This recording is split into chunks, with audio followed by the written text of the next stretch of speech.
দীর্ঘ আলোচনাতেও জুলাই সনদ বাস্তবায়ন প্রক্রিয়া নিয়ে মেলেনি সমাধান। নোট অফ ডিসেন্ট বাদ দেওয়া সহ বিভিন্ন সুপারিশ নিয়ে প্রতারণার অভিযোগ বিএনপির। এদিকে আগে গণভোট ও পেয়ারের সুরাহা না পেয়ে রাজপথে জামায়াত সহ সমমনারা, এমনকি ভিন্ন কারণে সনদে সই করেনি এনসিপি ও বাম জোট।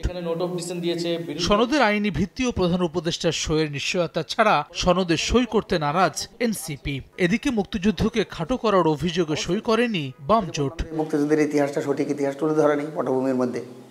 সেখানে অঙ্গীকারনামার মধ্যে রাষ্ট্রীয় 4 মূলনীতি, যেটা মুক্তিযুদ্ধের পরবর্তী সময়ে সেখানে 72-এর সংবিধানে সন্নিবেশিত হলো, সেটা বাদ দিতে চাইলো। এগুলোর মধ্যে তো মুক্তিযুদ্ধকে বাদ দিতে চায়। অবশ্যম্ভাবীভাবেই এই জিনিসটা মানুষের কাছে প্রতীয়মান হয়। প্রধান উপদেষ্টাকে এটা জারি করতে হবে।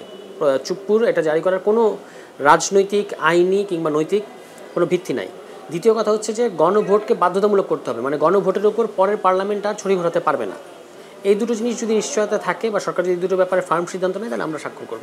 শুধুমাত্র সিটি ব্যাংকে অ্যাকাউন্ট থাকলেই করতে পারবেন গুগল পে। তাই অ্যাকাউন্ট খুলুন আজই। প্রধান উপদেষ্টার প্রেস উইং বলছে, মৌলিক বিষয়ে দলগুলো নোট অফ ডিসেন্ট রাজনৈতিক সংকট তৈরি করছে। সব দলকে আস্থায় রেখে সনদ বাস্তবায়নের আশায় অন্তর্বর্তী সরকার। 48টা পয়েন্টের মধ্যেও 15টা ইস্যুতে, সেগুলি মৌলিক বেশ কিছু আসে, সেগুলিতে নোট অফ ডিসেন্ট রয়েছে। সুতরাং এই জায়গাটা একটা রাজনৈতিক সংকট সৃষ্টি করছে। এই বিষয়গুলি উপদেষ্টা পরিষদের বৈঠকে আলোচনা হতে পারে, সেখান থেকে কোনো সিদ্ধান্তেও আসতে পারে। সরকার কনফিডেন্ট যে আমরা পলিটিক্যাল পার্টিগুলিকে আস্থায় রেখেই একটা চূড়ান্ত পরিণতির দিকে পৌঁছাতে পারব। ফেব্রুয়ারিতে নির্বাচন আয়োজনে দ্রুত জুলাই সনদ নিয়ে দলগুলো সমঝোতা জরুরি বলে মনে করছেন সংশ্লিষ্টরা। হাসান ওয়ালি, সময় সংবাদ, ঢাকা।